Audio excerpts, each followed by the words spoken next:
is one. WION, India's global voice, the channel that brings you the biggest stories from across the world through India's lens. Now available in more than 190 countries worldwide. Because we believe that the world is one. Watch us in Africa, Europe, USA and Canada, South America, Asia Pacific, Middle East and North African regions. Also available on these digital platforms across the world. WION. World is one.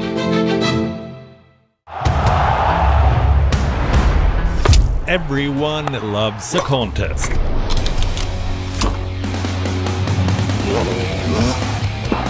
But sport isn't just about victory and defeat. When the GOATs in sport speak, you hear it first on WION. You have to play good cricket over a period of time. I should push myself right out of the damn tournament. We go beyond the stats. Our stories are quoted the world over. At WION, sport is part of our DNA. Come, join us on this journey. Weekdays 6:30 p.m. IST, 1 p.m. GMT.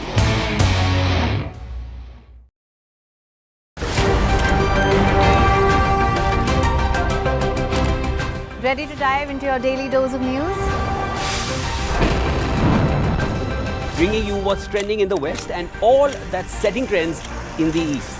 And all of this served up with a side of insightful banter. We don't just bring you the latest stories. We bring you your talking points for the day. And while you do that, from the busy streets of New York, I will provide you with deeper insights on the developments through the course of the day in the U.S.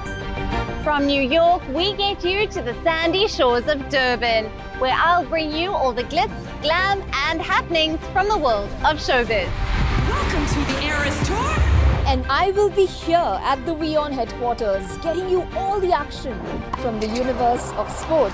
All that you need to know about your favorite teams and players, right here. The show that keeps you ahead of the global curve. A conversation you'd want to be a part of. A place where news becomes an engaging exchange. We bring you stories that impact your present. This is World DNA. Join the conversation.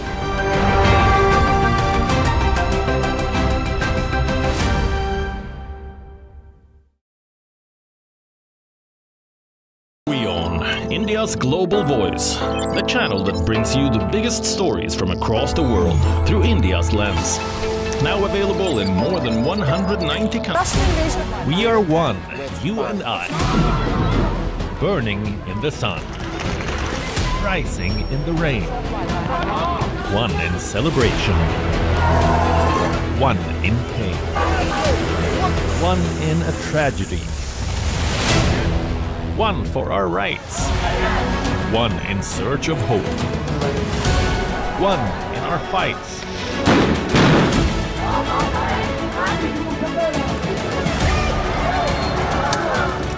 One beyond borders. One beyond our race. This could be one of One in the face of adversity. We are one, you and I, and it's our right to know how and why. WION. You are more connected than you know.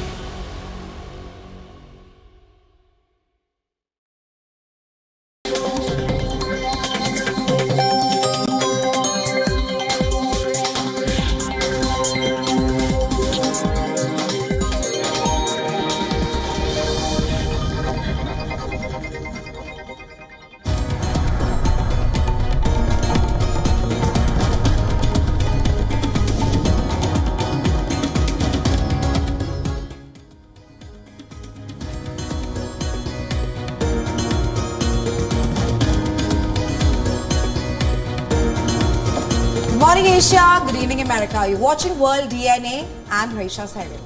And I'm Hem Kaur Saroy, and on the show today, China is all set to kick off the annual legislative meeting in Beijing, where thousands of delegates will convene the ruling Communist Party's 2 sessions.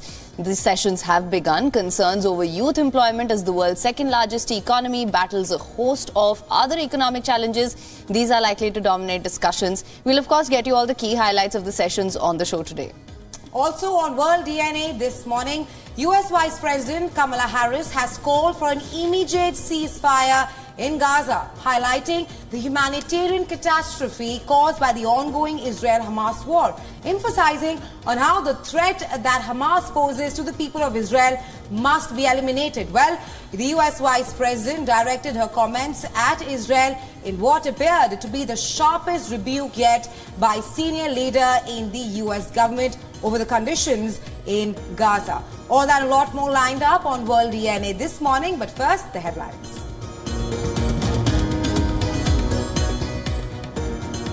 US Vice President Kamala Harris calls on Hamas to agree to an immediate 6-week ceasefire, also urges Israel to do more to boost aid deliveries into Gaza, says the innocent are suffering from a humanitarian catastrophe.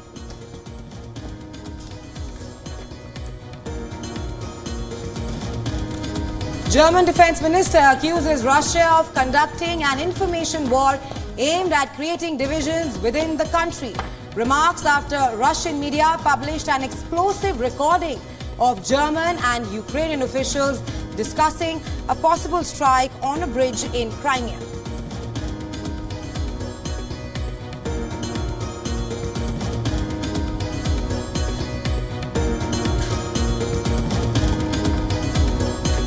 Economists watch out closely as China begins its annual parliamentary meetings called the Two Sessions. Government officials will set the yearly policy agenda and the annual growth target in this meet.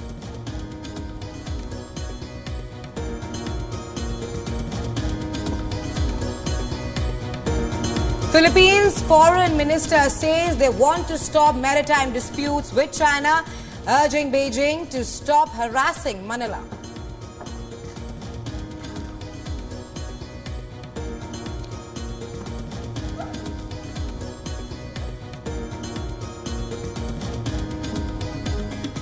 At least a dozen people dead as gang members attacked the main prison in Haiti's capital, triggering a breakout by several thousand inmates.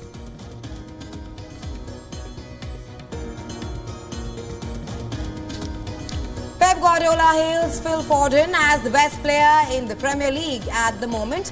This after the forward scored 2 goals to help City win the Manchester derby.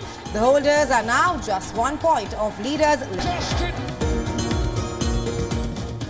Our top focus on World DNA this morning. China, it's kicked off its 14th annual parliamentary meetings, which investors are watching closely for signals on economic stimulus. The meetings, known as the Two Sessions, release more details on policy plans such as the GDP target for the year.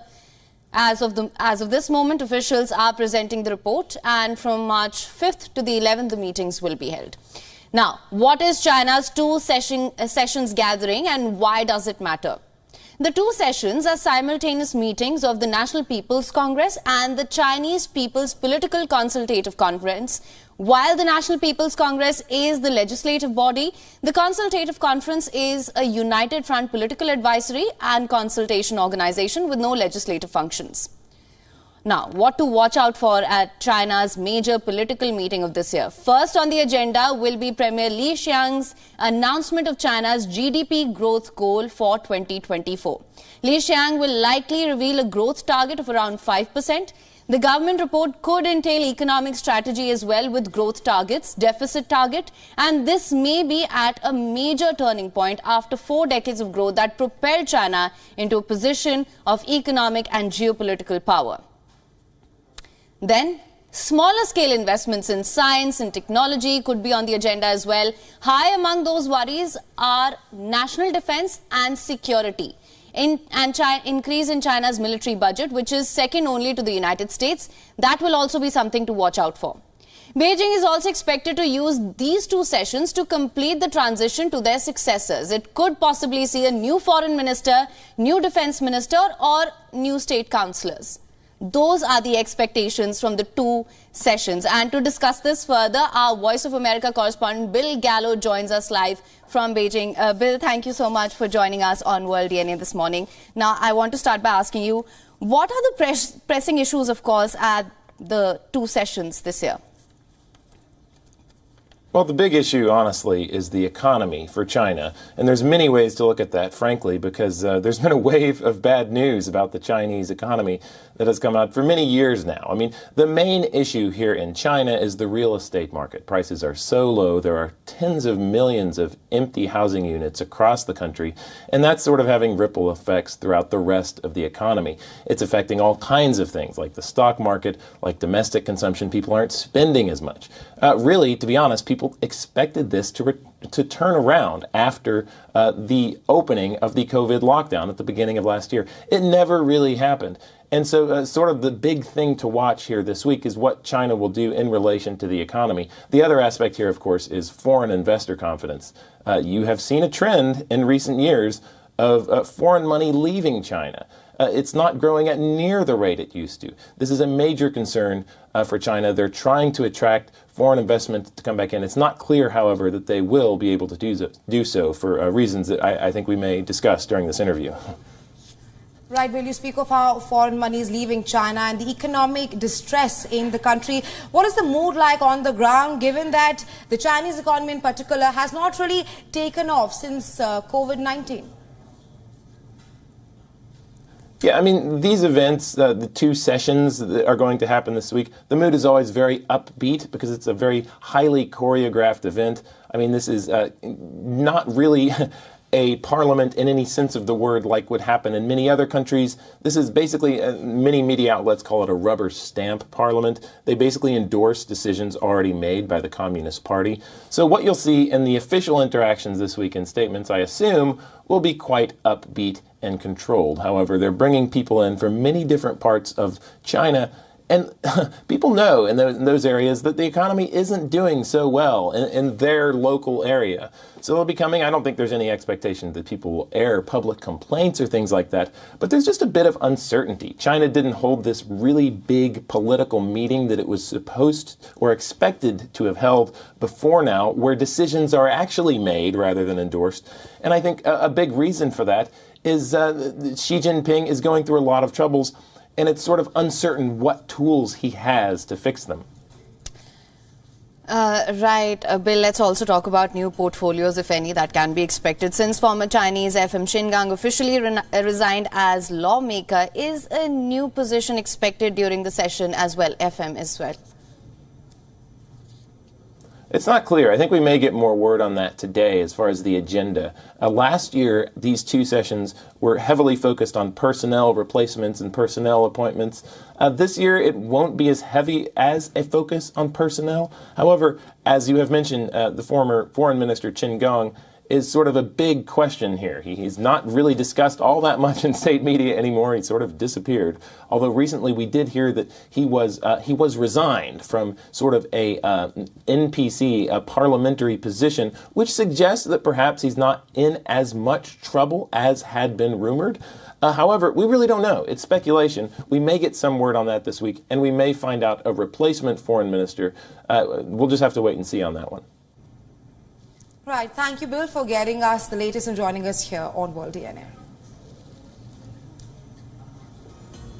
Moving on to other global stories, mediators in Egypt made a renewed push for a Gaza ceasefire, but differences remained as fighting raged on Sunday between the Israeli forces and the Hamas militants. Now, the Palestinian territory continues to be gripped by desperate food shortages, and U.S. Vice President called for a proposed 6-week ceasefire deal to be accepted.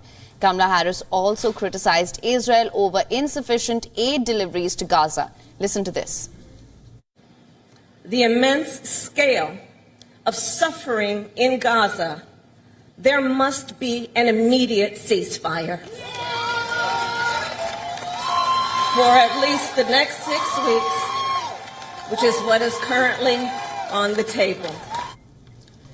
Kamala Harris's comments were the strongest to date by U.S. administration official on Israel. A U.S. official said that Israel had broadly accepted the deal, which would see a 6-week cessation of hostilities if Hamas agrees to release the most vulnerable hostages.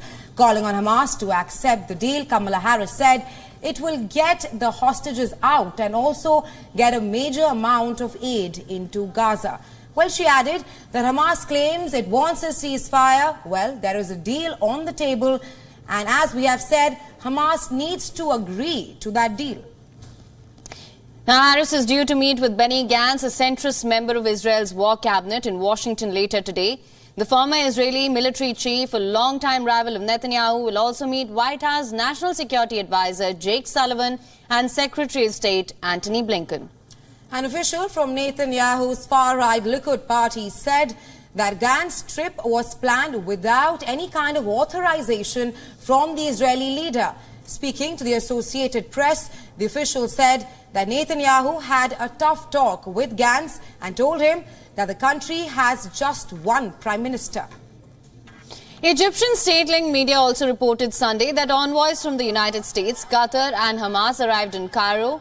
It marked the latest effort towards a 6-week truce, stepped up aid deliveries and the exchange of hostages for Palestinian prisoners.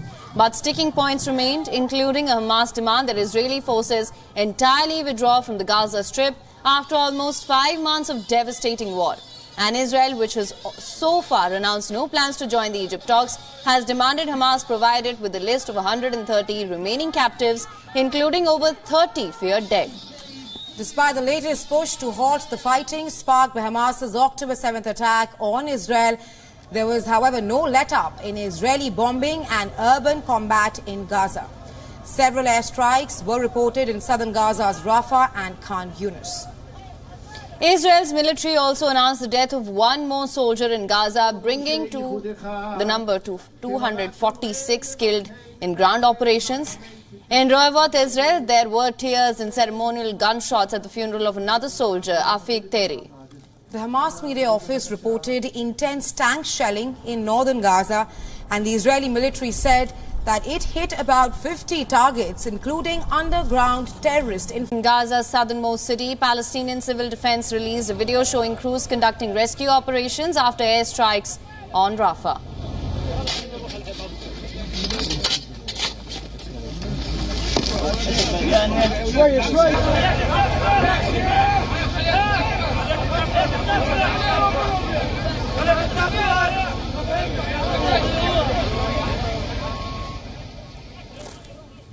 Meanwhile, the United States carried out its first humanitarian airdrops over the weekend. U.S. military planes delivered more than 38,000 meals into a territory where the United Nations says over 500,000 people are one step away from famine conditions. However, critics and aid agencies claim that it is extremely difficult to ensure that the airdrops do not end up in the hands of Hamas militants.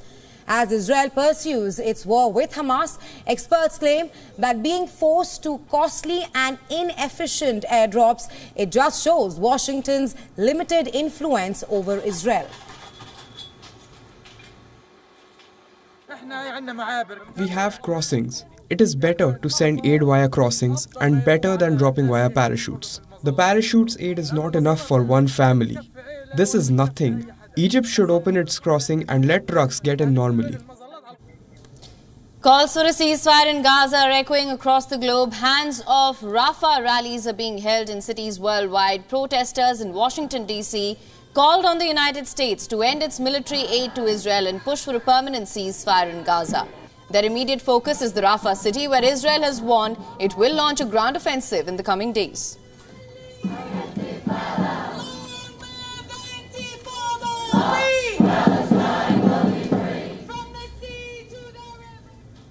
Moving on Sunday, German Foreign Minister accused Russian President Vladimir Putin of trying to sow disunity with the wiretap leak of a sensitive German army discussion on the Ukraine war. Right. Now the development comes at a time when Berlin is under pressure to supply the Taurus missiles to Kyiv. A 38-minute recording of the talks was posted on Russian social media with participants discussing the possible use of German-made Taurus missiles and their potential impact. The discussions also covered the use of long-range missiles provided to Kyiv by France and Britain.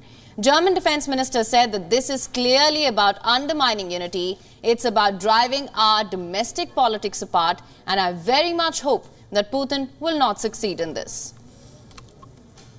Pistorius said that he was not aware of any further leaks at the army and added he would wait the result of a military probe into the case before drawing any kind of conclusions. Kiev has long been clamoring for Germany to provide it with Taurus missiles, which can reach targets up to 500 kilometers away. Chancellor Olaf Scholz has so far refused to send the missiles, fearing that it would lead to an escalation of the conflict with a nuclear-armed Russia. With the war in Ukraine in its third year, Kiev has ramped up its pleas for more military support from allies on the front lines. Its soldiers are outgunned and outnumbered, and ammunition shortages are being felt. The acquisition of Taurus missiles would provide a massive boost for Ukraine as Kyiv struggles to fend off Russia's invigorated push on the front lines. France and Britain have supplied Kyiv with Scalp or Storm Shadow missiles, both of which have a range of about 250 kilometers. Scholz said Germany could not justify matching British and French moves in sending long-range missiles to Ukraine and supporting the weapon systems deployment there. He said, and I'm quoting him here, "This is a very long-range weapon, and what the UK and French are doing in terms of targeting and supporting cannot be done in Germany." Well, Britain has denied that it had any direct involvement in operating the missiles. A Ministry of Defense spokesperson said, and I'm quoting here, that Ukraine's use of Storm Shadow and its targeting procedure are the business of the armed forces of Ukraine. Former Russian President Dmitry Medvedev, now deputy head of the Security Council, on Sunday said Germany is preparing for war with Russia. Speaking at a diplomatic forum in Turkey on Saturday, Russian Foreign Minister said that the recording indicated Ukraine and its backers do not want to change their course at all. Lavrov stated that Kiev and its Western allies want to inflict a strategic defeat on Russia on the battlefield. With politicians in Germany using answers over the wiretap, Pistorius warned that the wire leak is part of an information war that Putin is carrying out. He said, and I'm quoting here, "We should not fall for Putin's line."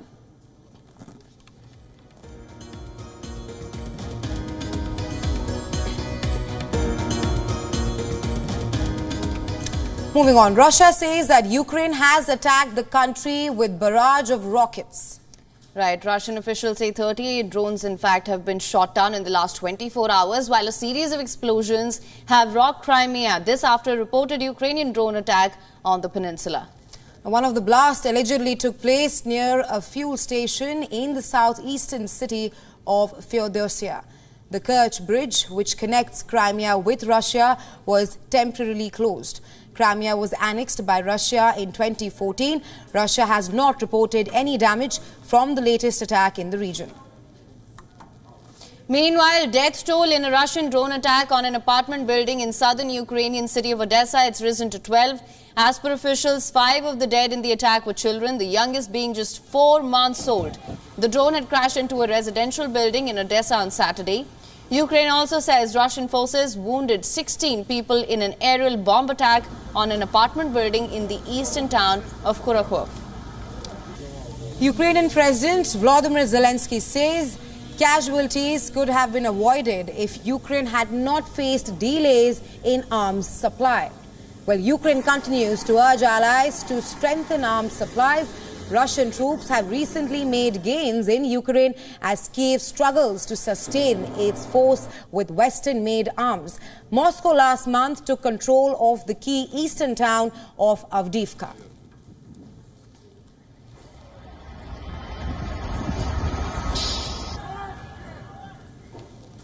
And days after Russian opposition politician Alexei Navalny was buried, thousands of people continue to visit his cemetery in Moscow to pay their respects. Right, and the visuals show quickly moving line of mourners stretched over around 500 meters outside the cemetery gate, with more people coming all the time. Navalny died last month in very unclear circumstances in an Arctic prison colony, where he was serving a 19-year prison sentence for extremism. A significant show of support continues in Moscow after his death. The pain is unbearable. On the first day when he was buried, my body just couldn't cope and I couldn't come, purely for human reasons. But today I got some strength, and that is why, to pay my respects, to honor, to bow before a brave man with whom our hopes were connected for a better future, for fighting corruption, for fair courts. Meanwhile, Canada has announced a fresh round of sanctions against Russia on Sunday over the death of Navalny. The latest sanctions will target 6 Russian officials and senior officials as well as high-ranking employees of Russia's prosecution, judicial and correctional services. The 6 people targeted were involved in the violation of Navalny's human rights, his punishment and ultimately his death, as per the Canadian government. Canada had also summoned Russia's ambassador to demand a full and transparent investigation into Navalny's death.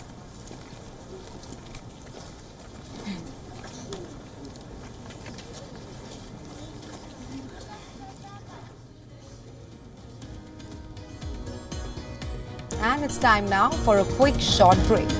But don't go anywhere, lots lined up for you on the other side as well. Now, to begin with, in a massive upsurge in gang violence in Haiti, armed forces descended onto the region's largest prison. We'll of course bring you all the details on this on the other side.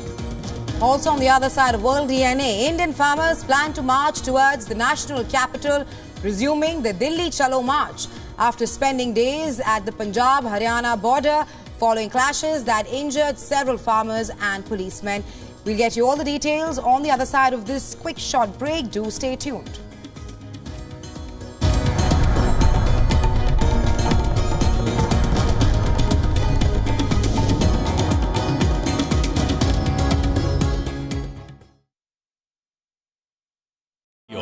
India's global voice, the channel that brings you the biggest stories from across the world through India's lens.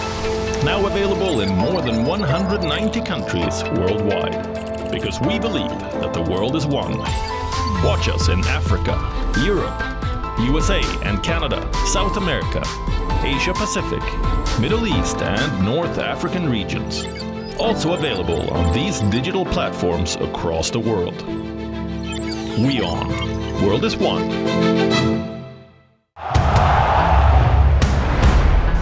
Everyone loves a contest.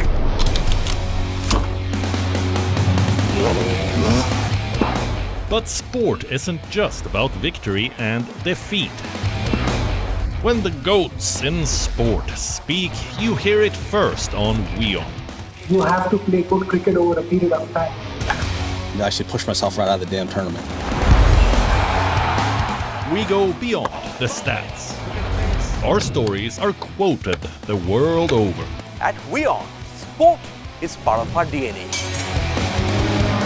Come, join us on this journey. Weekdays 6:30 p.m. IST, 1 p.m. GMT.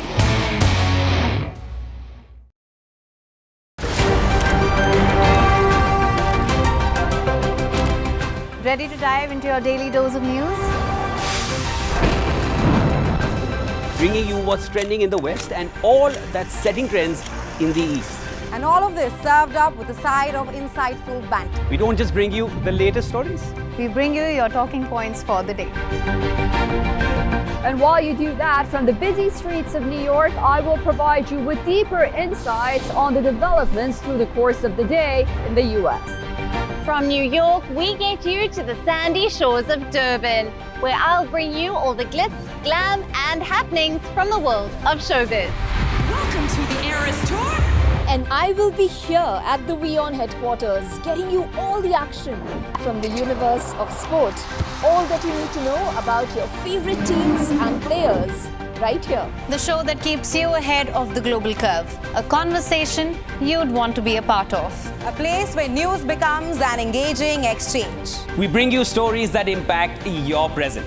This is World DNA. Join the conversation.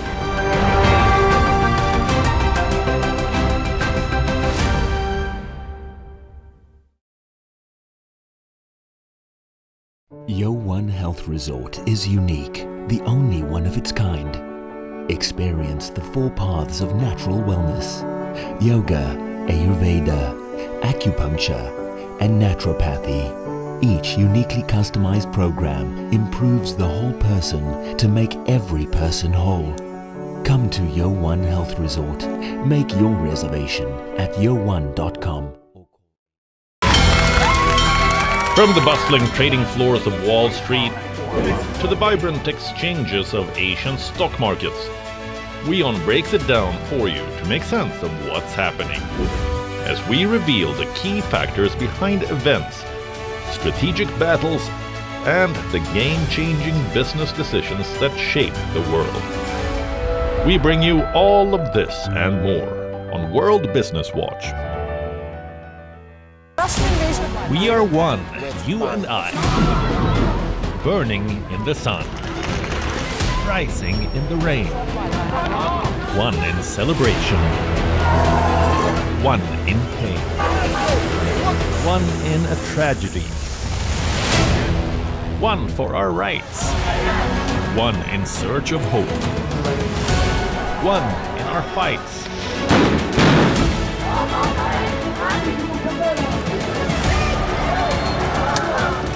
One beyond borders, one beyond our race, This could be one of one in the face of adversity. We are one, you and I, and it's our right to know how and why. WION, you are more connected than you know.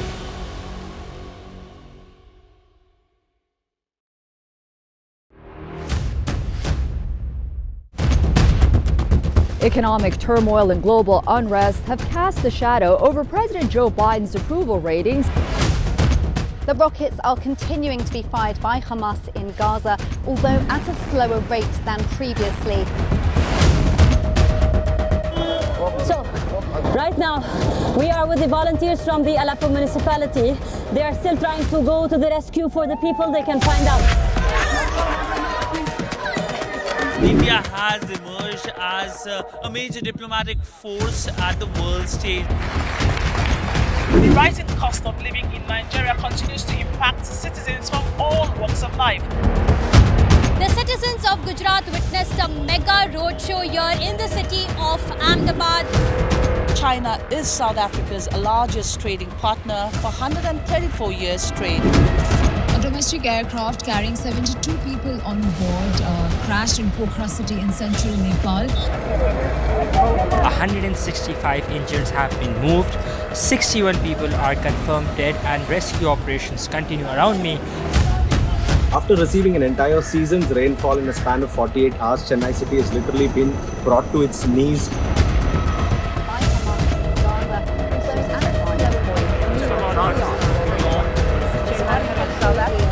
For WION, World is One.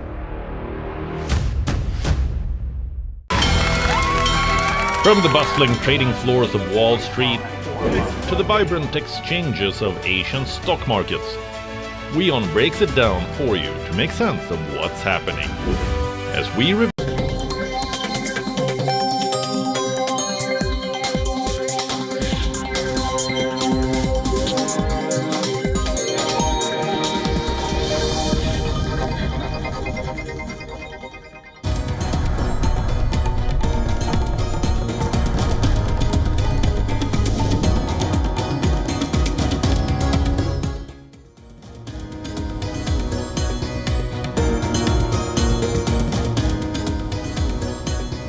Welcome back to World DNA. Thank you so much for staying with us. So far on the show, we've covered how China has kicked off its 14th annual parliamentary meetings. Lots to watch out for there. We'll, of course, continue to track all the developments closely there. But we do know that economic concerns, youth employment, those are some of the major issues that will dominate discussions on that.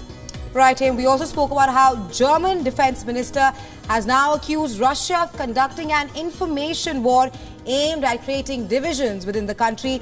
He is still waiting for a military report to come out on that front. But a lot more lined up on World DNA. But first, the headlines.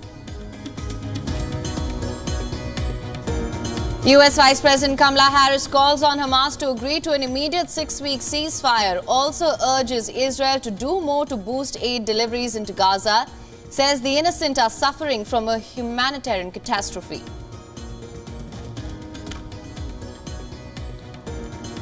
German Defense Minister accuses Russia of conducting an information war aimed at creating divisions within the country. Remarks after Russian media published an explosive recording of German and Ukrainian officials discussing a possible strike on a bridge in Crimea.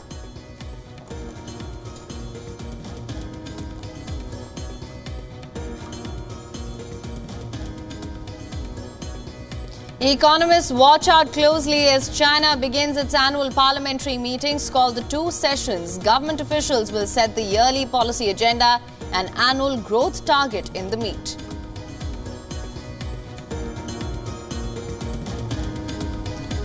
Leaders from Southeast Asian nations and Australia expected to denounce the threat or use of force to settle disputes in the region at the ASEAN summit underway in Melbourne.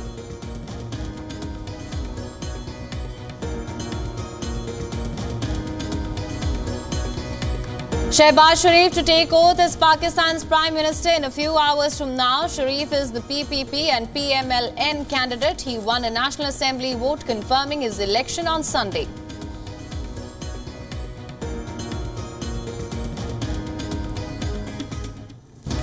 At least a dozen people dead as gang members attacked the main prison in Haiti's capital, triggering a breakout by several thousand inmates.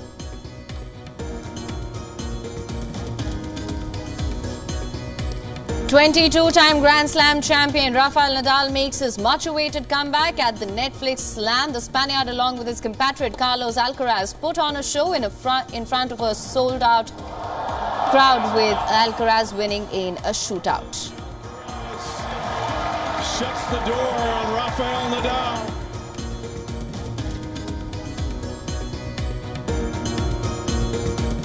And in a massive upsurge in violence in Haiti, armed forces attacked the region's largest prison, triggering a breakout by several thousand inmates there. Right, and the attack also claimed the life of at least a dozen people. The jailbreak marked a new low in Haiti's downward spiral of violence and came as gangs assert greater control in the capital Port-au-Prince. However, it is unclear as to how many inmates were on the run. According to sources, it was likely an overwhelming majority. The gangs controlling much of the city have created chaos since Thursday. This comes as a major gang leader is seeking to oust Prime Minister Ariel Henry. Prime Minister Henry is abroad trying to salvage support for a United Nations-backed security force to stabilize the country. Haitian gang leader Jimmy Cherizier, also known as Barbecue, warned on Friday that he would keep trying to oust Prime Minister.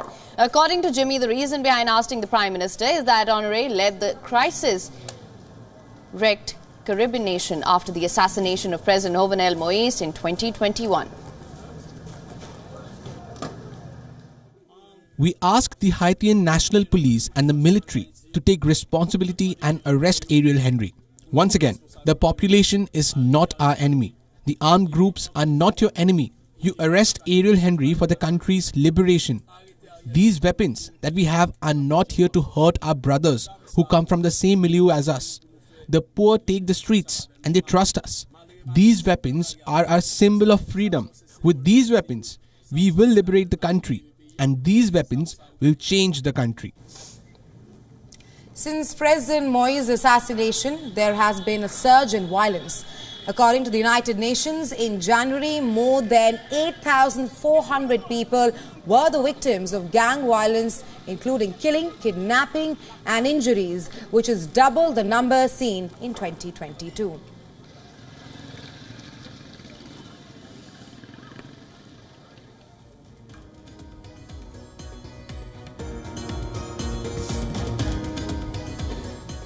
All right, Resha, let's shift our focus to news from India now, where Indian farmers plan to march towards the national capital, resuming the Delhi Chalo march. And this after spending days at the Punjab-Haryana border following clashes that injured several farmers and policemen.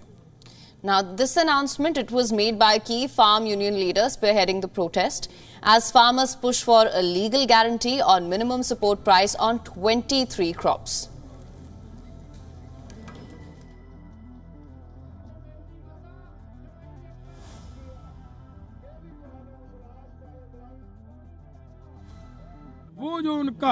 Since the government wants us to protest peacefully without our tractors, we have decided to call upon farmers from all the states across the country to come to the border, using public transport like trains, buses, flights, or even walk on March 6th. We will see if they still let us stage our demonstration, or was the government merely talking? Apart from that, we want everyone to know that on March 10th, we will occupy the Indian railway tracks from noon to 4 p.m. and stop all trains from moving. Now, as per the plan of action that's been announced, farmers will also be blocking several railway tracks in protest on the 10th of March. This is in addition to the Samyukt Kisan Morcha, that's an umbrella body, previously announcing a Mahapanchayat or mega meeting of over 100,000 farmers in New Delhi's Ram Leela Maidan on the 14th of March. Now, since the demonstrations began on February 13th, farm union and government leaders have held 4 rounds of talks so far, but they have all remained inconclusive. The government had invited union leaders for a 5th round of talks, but farmers are yet to take a call on attending the meeting following the death of a 21-year-old farmer in police clashes at the Kanuri border, which complicated the matter further.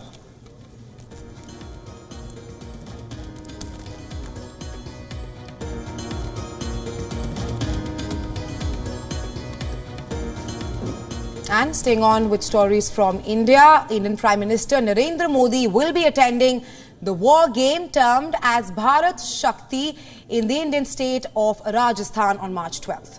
Now, the war game will include exercise only involving indigenously developed weapons, platforms and systems. The war game will be attended by top brass of the tri-services, including Chief of Defence Staff General Anil Chauhan, as a showcase for his Atmanirbhar Bharat concept. Prime Minister Modi is expected to encourage the military leadership to develop tactics-led revolution in military affairs that is India-centric and specific to the Indian geography. While the Indian Army is 100% indigenized, work is on to achieve indigenization in the areas of submarine construction and aircraft engine manufacturing. On display will be Tejas fighter aircraft, K-9 artillery guns, indigenous drones, Pinaka multi-barrel rocket launchers and short-range missiles.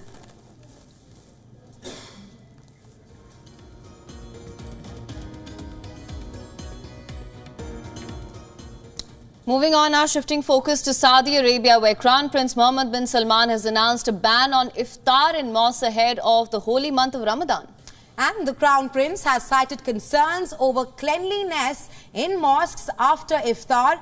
But it is pertinent to note here that this is the first such incident that has taken place in the Islamic kingdom.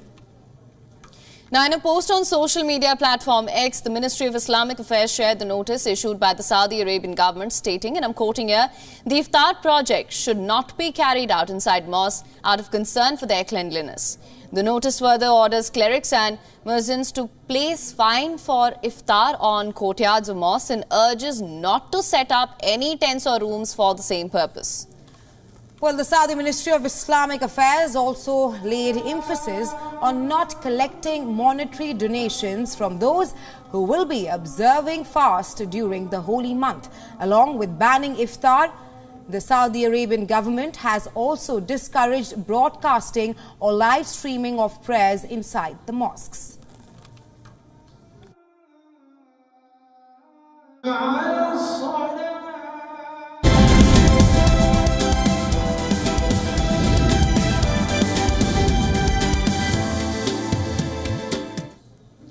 All right, let's now shift our focus to news from the world of business.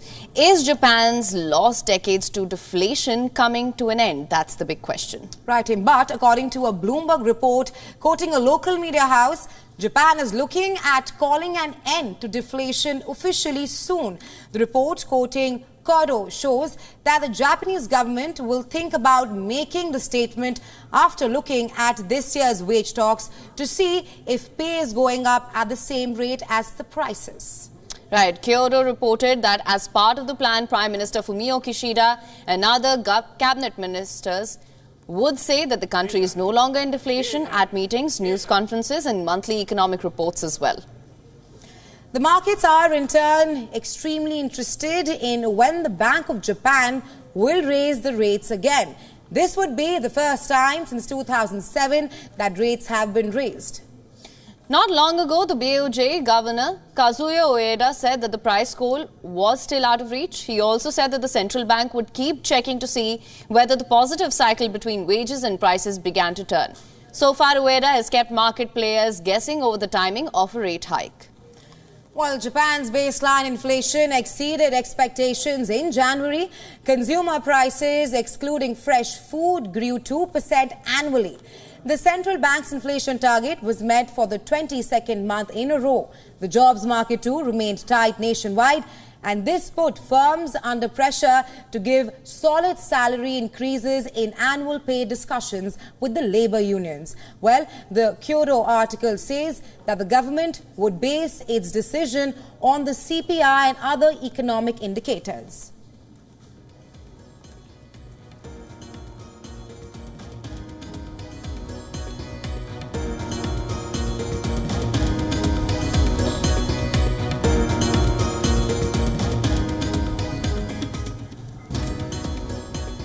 In other business news, to strengthen his ailing party before the election, Jeremy Hunt must provide eye-catching tax cuts in his yearly budget next week. That even as the UK public finances are fragile, a Bloomberg report quoting sources showed that on the 6th of March, the Chancellor of the Exchequer will announce personal tax cuts of at least 1 percentage point of either the basic rate of income tax or national insurance. Now, the sources also claim that Hunt and Prime Minister Rishi Sunak went to go further as well. However, economic forecasts from the Office for Budget Responsibility will determine the final decision. Given a weak economic starting point, Hunt has struggled to find the money for voter-pleasing giveaways. Well, the OBR has said that he has £13 billion, which is around $16.4 billion of breathing space before he breaks his fiscal rule to reduce the national debt in 5 years. Hunt will want to keep part of that margin, which is around record lows, to increase his budget. He is mulling removing the non-domiciled tax status and expanding a windfall tax on oil and gas industry revenues. Now, Hunt's issue is exacerbated by the Tories' polling woes. After months of trailing the Labour Party by 20 points, Sunak must call an election by January. The budget may be the Conservatives' final significant chance to reverse that narrative. However, they might host their annual conference in October and release an autumn statement before a vote later in winter. After months of trailing the Labour Party by 20 points, Sunak must call an election by January. The budget may be the Conservatives' final significant chance to reverse that narrative. However, they might host their annual conference in October and release an autumn statement before a vote later in winter.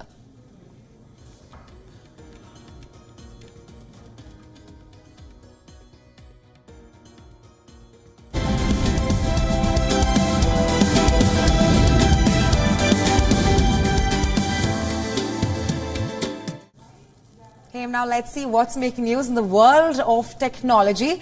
Well, Google co-founder Sergey Brin is facing a lawsuit following a fatal plane crash that claimed the lives of 2 pilots in March 2023. The legal action was filed on February 13th in a court of California that alleges a maintenance error caused the tragic incident. The complaint specifically states that a mechanic installed an extra fuel system without proper procedures, leading to the crash. Furthermore, it's alleged that Brin's team purposely obstructed the investigation procedure by slowing down efforts to retrieve evidence. Well, the widow of one of the pilots, Lance McLean, has sued Brin and other parties involved in the plane's ownership and maintenance. McLean seeks compensation for her husband's death and wishes to highlight negligence in handling the aftermath of the plane crash. Also, deepfakes of celebrities Oprah Winfrey, Nigel, Lawson and Piers Morgan have been used in an online advertisement. These advertisements gave the false impression that they endorsed a US influencer's controversial self-help course. The celebrities have criticized the AI deepfake adverts that claim that it can change lives. Deepfake technology was used to mimic these celebrities that manipulated their voices and images to falsely endorse the manifestation course. YouTube and Meta have taken down the advertisements, and experts confirmed that the use of deepfakes raising concerns about their increasingly convincing nature. And X, formerly known as Twitter, is expanding its audio and video calling features to all users and not just those with subscriptions. Initially launched for iOS users last year, the feature was limited to subscribers. However, with the recent update, all users can now make and receive calls through the app. Well, earlier this year, Elon Musk, CEO of X, announced that the company would roll out audio-video calling for everyone once it was confident in its stability. Well, according to the official X support page, all accounts can make and receive calls, although both parties must have previously been in contact through direct messaging. And this move represents X's ongoing effort to become a comprehensive platform as envisioned by Musk to cater to various communication needs of its users.